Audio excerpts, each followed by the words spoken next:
ওর দাফনটা হওয়া উচিত আটলান্টিক মহাসাগরের মাঝে, আটলান্টিক মহাসাগরের বরফের পাহাড়ের ভিতরে ওর লাশটা দাফন দিতে হবে। আটলান্টিক মহাসাগরের পাথরের পাথর খুঁড়ে ওখানে কবরস্থান বানিয়ে ওর দাফন দিতে হবে। কেননা তারপরও আমার কলিজা তো ঠান্ডা হবে না। যে পারে অসংখ্য হুজুর মাওলানাদেরকে হত্যা করতে, তার মতো নারী শাসক আমাদের দরকার নাই। একটা নাফাকি মহিলা, আজকে নাফাকি মহিলাকে বলবো, স্বৈরা শাসক শেখ হাসিনা তুমি চালু আসো, তোমাকে 18 কোটি জনগণ খুঁজে, তোমাকে 18 কোটি জনগণ চায়, তোমার ফাঁসির কাস্টে ঝুলাইতে হবে। আজকে ভারতকে বলবো, আপনারা যদি বাংলাদেশের সাথে যদি সম্পর্ক রাখতে চান, ওকে বাংলাদেশে ফেরত দিন, ওকে বাংলাদেশে পাঠিয়ে দিন। আপনাদের সাথে আমাদের সাথে কোনো দ্বন্দ্ব নাই। তবে আমরা এটুকু বলবো, যে মানুষের মায়ের কোল খালি করতে পারে তাকে আপনারা কি করে জায়গা দেন? আপনি কি জানেন এই শেখ হাসিনার কারণে আপনারও সমস্যা হয়ে যেতে পারে?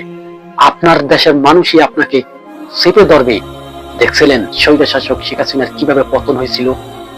আপনারা ওকে পাঠিয়ে দেন, আপনাদের সাথে আমাদের সাথে ভালো সম্পর্ক থাকবে এবং ভবিষ্যতেও থাকবে। ওকে পাঠিয়ে দেন, বাংলাদেশের 18 কোটি মানুষ ওর ফাঁসি দেখতে চায়, ওরে আর জীবিত দেখতে চাই না। ও ভারত বসে বসে এখনো তো একটা দুই একটা হোম করে দিচ্ছে। আপনি কি জানেন আমার মাথার রক্ত ধাউ ধাউ করে চলছে? ওকে যদি আমি পারতাম নিজের হাতে ফাঁসি দিতে, আমার কলিজাটা ঠান্ডা হয়ে যেত।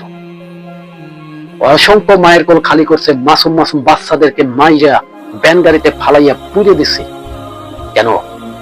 একটুকু একটুকু মাসুম মাসুম বাচ্চারা কি দোষ করছিল? তারাও দেশ স্বাধীন করার জন্য নেমে গেছিল। ওর কারণে ওর অত্যাচার করতে করতে করতে করতে এরকমের অত্যাচার মনে হয় নম্র সাদাত ফেরাউনও করে নেই। ভাই আপনারা যে যাই বলেন না কেন, ভাই আপনারা কষ্ট পাইতে পারেন আমার কথা শুনা যে আমি শেখ হাসিনা বিরোধী, আমি কোনো দল করি না। আজকে যদি ইউনূস সরকার এরকমের দুর্নীতি করে তার বিরুদ্ধে আমি কথা বলবো। আজকে যদি বিএনপি এরকমের দুর্নীতি করে তার বিরুদ্ধে আমি কথা বলবো। কিন্তু একটা কথা স্পষ্ট, যে দুর্নীতি করবে, যে মানুষকে হত্যা করবে, নিরীহ মানুষকে, তাকে পৃথিবীর এই বাংলার জমিনে কোনো রাজত্ব করতে দেওয়া হবে না। স্পষ্ট ঘোষণা। যারা ইসলামকে নিয়ে ষড়যন্ত্র করবে তাদেরকে স্পষ্ট ঘোষণা, একবারে এই জমিনের ভিতরে তাদেরকে শাসন করতে দেওয়া হবে না।